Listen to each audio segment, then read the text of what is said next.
tadi kan Mbak Rena udah cerita ya soal gimana pengalaman yang ngurusin rumah tangga, ngurusin anak, ngurusin suami.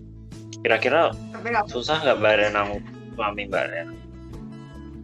ngurus suami, ngurusin suami. Masa bikin suami aku kurus? Nah, udah berapa beratnya sekarang, udah kurus turun berapa kilo nih di kurus Mbak Rena nih? Jangan disebutin. Jangan disebut pokoknya. Ya pokoknya alhamdulillah semenjak nikah tuh aku ngurusin suami tapi suami gak kurus-kurus, alhamdulillah bertambah berat badannya ya. Ya semoga dia bahagia sama aku gitu loh, Henok maksudnya. Ya lahir batin ya Mbak ya. Ya mungkin hidup sama aku penuh tekanan tapi nggak tahu. Ya semoga aja bahagia lah Henok. Ya. Tuh. Susahnya sih enggak ya Henok, soalnya kita saling support gitu loh, saling dukung. Terus suami aku juga soalnya ketika aku capek dia ngerti, nggak terus ya saya nggak inilah, ketika aku butuh bantuan tanpa aku minta dia udah ready gitu loh Henok, kayak gitu ya nggak sih? Yeay. Suami siaga ya Mbak Rena ya. Apa? Suami siaga. Iya dong. Gitu Henok. Dulu sebelum Mbak Rena nikah nih, Mbak Rena udah dilamar berapa cowok nih Mbak Rena? Hah? Sebelum aku nih? Enggak ada sih alhamdulillahnya. Aku dari mana tuh, Pulau Seberang itu loh Mbak Rena? Pulau Seberang? Dari Ambon. Dari mana? Ya sudahlah, lupakan saja kalau tidak terdengar. Dari Pulau Seberang mana sih? Ya emang suamiku dari Pulau Seberang memang sih. Yang lamar aku ya memang dari Pulau Seberang Henok. Iya.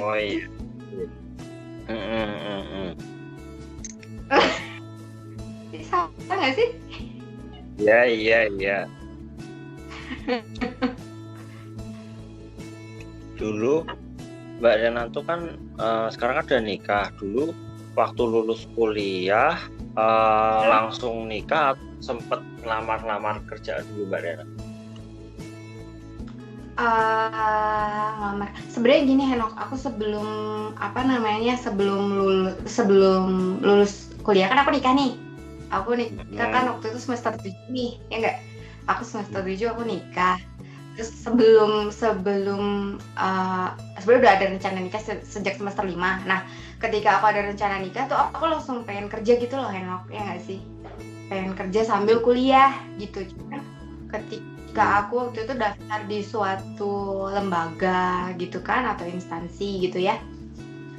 Ya itu katanya sih ini aku disuruh selesaiin dulu, maksudnya untuk biar aku ada ijazah gitu loh Henok ya nanti kalau udah ada ijazah baru nanti ngelamar kesini lagi gitu kan, ya nggak Henok?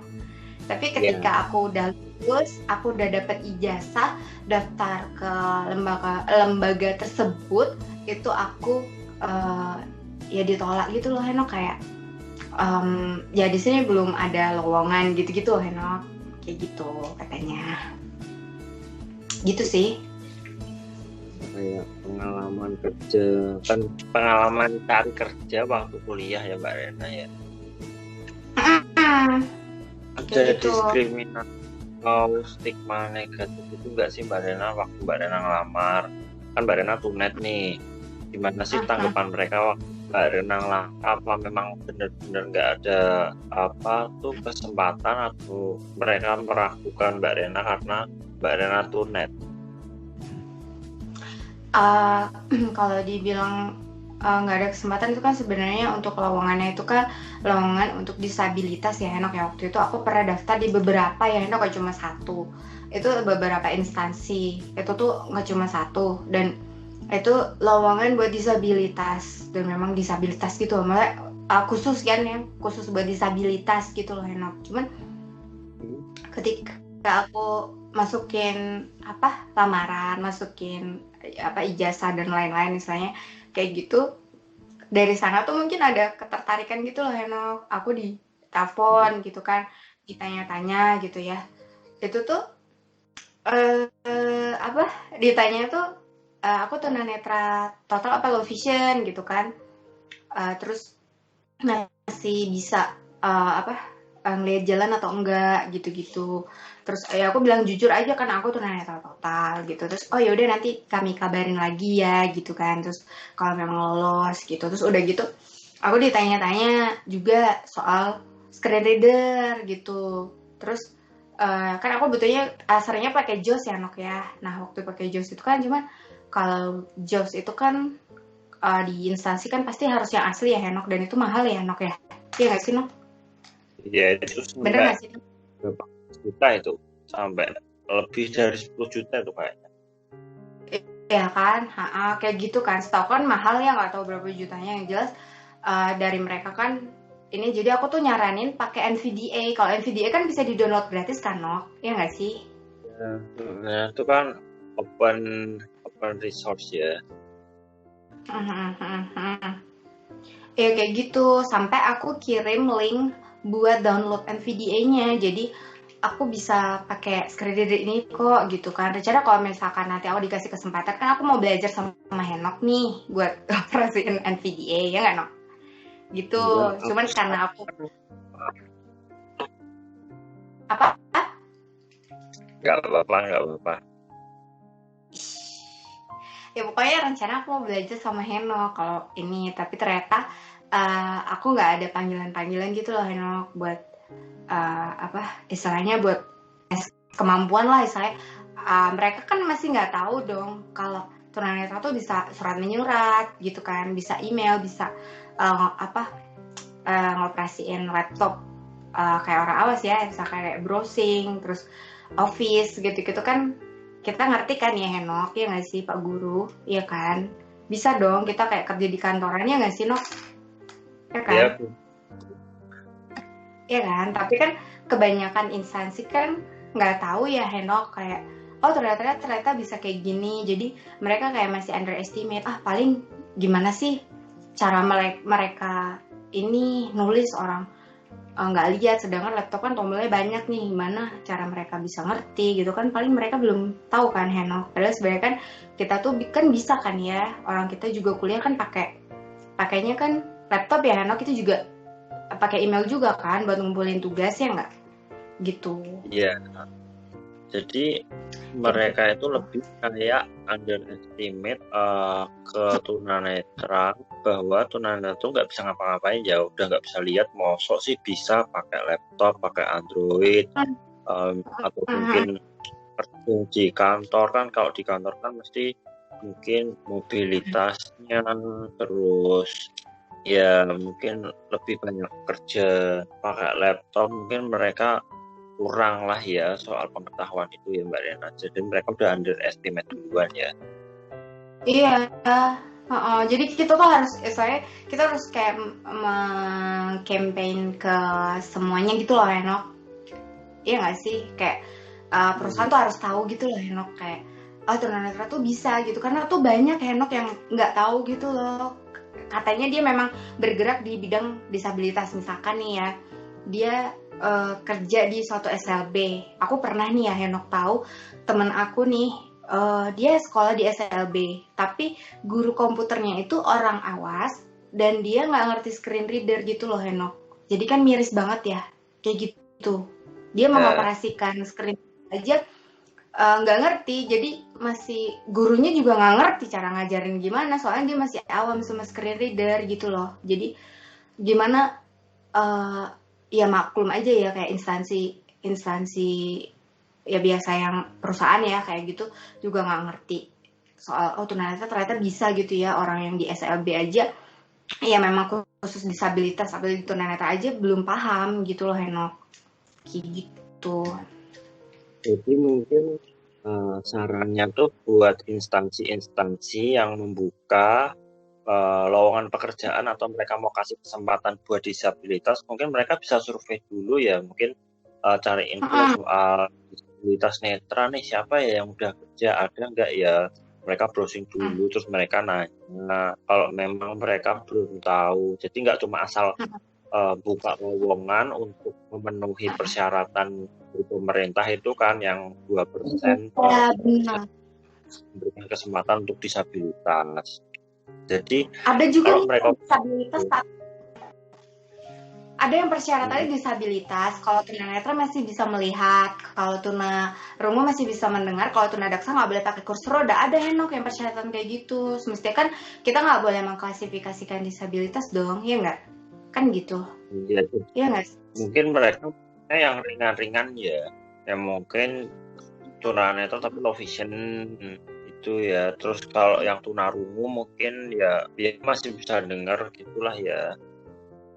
Paling enggak istilahnya gini loh, paling enggak kita tuh dikasih kesempatan gitu loh Henok, istilahnya ditantangin aja dulu, kita dikasih kesempatan buat buktiin gitu loh Henok. Kayak coba misalkan nih contoh, ketika aku bilang saya dulu kuliah nih pakai Microsoft Word, terus nanti kalau ngumpulin tugas aku di email gitu kan, coba aja dibuktikan misalkan kayak gitu ya nggak sih, kayak operasiin handphone, kayak gimana sih screen reader itu, gimana sih kalau kita misalkan dapet file-file yang PDF atau gimana, kita bisa nggak sih buat ngebaca atau gimana gitu loh Henok, ya nggak sih. Jadi ya saya kita dikasih tantangan lah, kita bisa nggak sih ngerjain sama kayak mereka. Kalau memang kita nggak bisa, berarti kan memang kita ditolak karena kompetensi kita kurang. Tapi kalau misalkan kayak aku nih ditolak karena aku memang tunanetra dan mereka menganggap kalau aku tuh nggak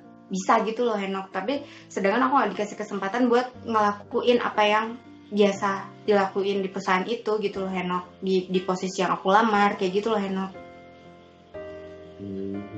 Jadi mereka ya kayak masih nganggep kalau kita tuh nggak bisa ngapa-ngapain, jadi cuma formalitas aja istilahnya. Mereka kasih kesempatan kerja itu ya cuma formalitas gitu ya. Memang mereka belum ada kayak niatan gitu untuk bikin dunia sih gitu, mereka masih susah ya. Jadi memang dari kitanya sendiri mungkin yang harus banyak-banyak kasih info mungkin ke orang-orang, ke teman-teman. Kalau tunanetra tuh ya mereka bisa lihat kalau kita bisa ngelakuin banyak hal, kayak ya kita bisa internetan, bisa aktivitas kayak biasanya, terus ya kayak misalnya kayak bikin channel YouTube kayak gini, ternyata kan kita bisa ya, mungkin memang nggak sesempurna yang awas, tapi kan setidaknya kita ada niat gitu ya Mbak Rena ya. Wah, kayak gitu. Jadi mereka tahu apa yang kita kerjakan yang mereka tuh anggap kita tuh nggak mungkin kerjain, tapi ternyata kita bisa gitu loh Henok, ya nggak? Gitu. Nah terus buat Mbak Rena sendiri nih, setelah mengalami penolakan tadi ya di tempat kerja itu, terus tanggapan dari Mbak Rena sendiri gimana sih buat instansi-instansi yang kayak masih menolak disabilitas, masih pilih-pilih, terus harapannya apa untuk penerimaan disabilitas di dunia kerja? Gitu. Ya itu tadi kayak aku tadi udah sebutin ya, kalau misalkan mereka memang kan ada undang-undangnya dong buat disabilitas, ada berapa persen harus ada di suatu perusahaan atau instansi kan ya Henok, ya nggak sih? Kayak sekarang CPNS pun tuh ada formasi disabilitas, ya nggak sih? Gitu kan Henok? Iya. Ya aku soal CPNS nih ya, aku juga nonton YouTube teman-teman tunanetra juga kan Henok yang soal CPNS. Jadi kemarin ini kayaknya sampai CPNS ya Henok yang lagi booming nih ya saat ini. Itu tuh kemarin waktu dia tes apa Henok yang itu terakhir itu kemarin apa? SKB ya kan? SKD itu. Iya. Itu kan ada dua pilihan ya tunanetra. Ya nggak sih? Setahu aku ada dua pilihan, mau dibacain atau mau dipakai screen reader ya Henok, ya nggak sih? Nah itu tuh ada yang di YouTube channel teman-teman tunanetra itu dia kesulitan ketika dia kan, kalau kita kan lebih nyaman ketika kita baca sendiri kan Henok, daripada kayak dibacain kan istilahnya nanti yang ngebacain gimana itu kan kita juga kurang nyaman atau gimana, atau yang ngebacain haus kan kita juga ngerasa nggak enak ke hati gitu ya Henok. Mending kita kan pakai screen reader. Nah ternyata screen readernya itu tuh kata teman-teman tunanetra itu kayak semacam mesin ATM gitu loh Henok, ngerti gak sih, kayak dibacain langsung gitu. Kita nggak bisa ngeja Henok, kita nggak bisa ngeja, kita nggak bisa lompat ke nomor yang lain gitu kan, ya kan? Kamu sempat dengerin nggak sih Nok? Iya nggak? Iya kan Nok? Lah itu dia jadi satu nomor, jadi kayak kita ngerjain kuis gitu kan, A, B, C, D gitu kan, ya nggak sih? Sedangkan di laptop itu ada tandanya, ada braille, kalau A yang mana, B yang mana. Sebenarnya kita nggak usah dikasih tanda kan, kita udah hafal kan Henok untuk keyboard di laptop ya kan. Cuman di situ kayak ngerjain kuis gitu. Jadi kan sebenarnya untuk mengerjakan tugas ketika kita mau ngerjain soal reading nih contoh, kita kan perlu spelling kan Henok, ya nggak sih, perlu dieja kan, ya kan, pakai kontrol panah itu kan Henok. Henok, ya kan? Sedangkan di screen reader untuk seleksi SKB, SKD itu nggak kayak gitu Henok. Jadi ini yang pengalaman dari teman-teman tunanetra yang aku nonton dari channel YouTube mereka itu ya kayak aku sih berharap untuk kedepannya tuh ada pembaruan lagi itu loh, itu kan teknologi ya, bisa dieksplor lagi ya nggak sih Nok? Jadi lebih aksesibel buat tunanetra. Sebenarnya kita butuhnya kan aksesibel itu kan Henok, ya nggak sih? Jadi kita dibacain, kita bisa baca sendiri, kita bisa ngejar waktu juga kan dengan kayak gitu, ya kan? Itu kan perlu waktu juga kan, kayak gitu sih. Terus kalau untuk instansi-instansi yang lain atau perusahaan gitu kan, ketika dia memang menerima disabilitas, ya menurut aku jangan diklasifikasiin ya Henok, harapan aku ya. Jadi harus bukan harus ya, maksudnya sebaiknya dilihat dari kompetensi mereka, dari kemampuan mereka gitu. Ketika mereka bilang saya mampu ini, saya mampu itu, ya baiknya lebih bijaknya lagi kalau memang dikasih kesempatan buat membuktikan gitu loh Henok. Gitu sih, buat membuktikan gitu. Atau mungkin kita yang bikin terobosan baru, kita bikin suatu forum, mungkin ada berbagai macam wakil dari suatu perusahaan atau instansi, terus kita bikin kita tunjukin apa yang kita bisa gitu loh Henok. Kita tunjukin apa yang kita bisa, terus mereka jadi paham gitu loh, oh ternyata bisa nih tunanetra kayak gini, gitu-gitu loh Henok. Kayak gitu sih. Ya mungkin harap mungkin nanti setelah video ini jadi mungkin ya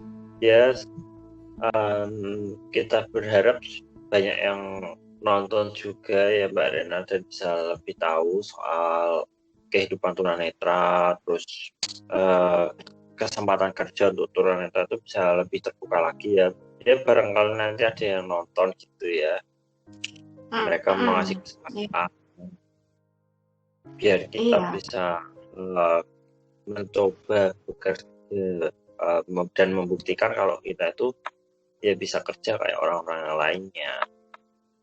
Iya, kayak gitu Henok. Terus nih biasanya di channel YouTube tuh Mbak Rena di bagian terakhir itu aku selalu menanyakan quote of the day. Nah, Mbak Rena punya quote of the day nggak nih? Quote of the day apa ya Henok? Quote of the day apa ya Henok? Quote of the day, aku bingung sih mau ngasih quote of the day soal apa sih? Soal kehidupan, soal apa? Ya soal apa aja boleh, atau mungkin soal kehidupannya Mbak Rena atau mungkin kehidupan rumah tangga atau apapun lah yang bisa Mbak Rena kasih. Ya. Apa ya Henok? Jadi istilahnya keterbatasan itu bukan suatu penghalang buat melakukan sesuatu gitu loh Henok, bukan suatu penghalang gitu ya. Istilahnya walaupun kita itu disabilitas gitu loh, ya kita tuh ketika kita mau untuk membuktikan gitu kan, ketika kita bisa layak hidup seperti orang non disabilitas gitu ya Nok. Jadi kita bisa nunjukin kalau disabilitas itu juga berkualitas gitu loh Nok. Disabilitas itu juga punya kualitas gitu. Itu sih. Kamu dadakan kamu nggak briefing aku dulu. Enak, kamu nggak briefing aku dulu kan aku kurang cantik itu bahasanya gimana sih? Aku briefing Mbak Rena sengaja, jadi jangan protes. Henok tuh kalau sama aku ya bagi subscriber Henok, bagi viewersnya Henok tuh galak banget kalau sama aku, nggak tahu kenapa. Karena aku galak juga kali ya Henok. Ya, jadi Mbak Rena ya, dia tuh banyak protesnya nih. Misalnya dia mau ini itu. Bintang tamu yang paling banyak protesnya ya ini. Udah minta direkam pula, ya ampun. Ya pokoknya buat viewers ini ya jangan cuma nonton aja sampai selesai, tapi subscribe juga dan share kemana-mana, soalnya di channel Henok ini bagus banget lah, pokoknya banyak info-info soal disabilitas sama isu disabilitas kan, ya nggak sih Nok? Apa soal apa sih? Nanti subscribe juga Rena ya teman-teman ya, nanti aku kasih linknya di deskripsi bawah video ini. Ya Umar, kalau aku belum punya channel terus kamu nggak upload video ini dong, gimana? Ya nggak sih? Aku belum ada channel Henok.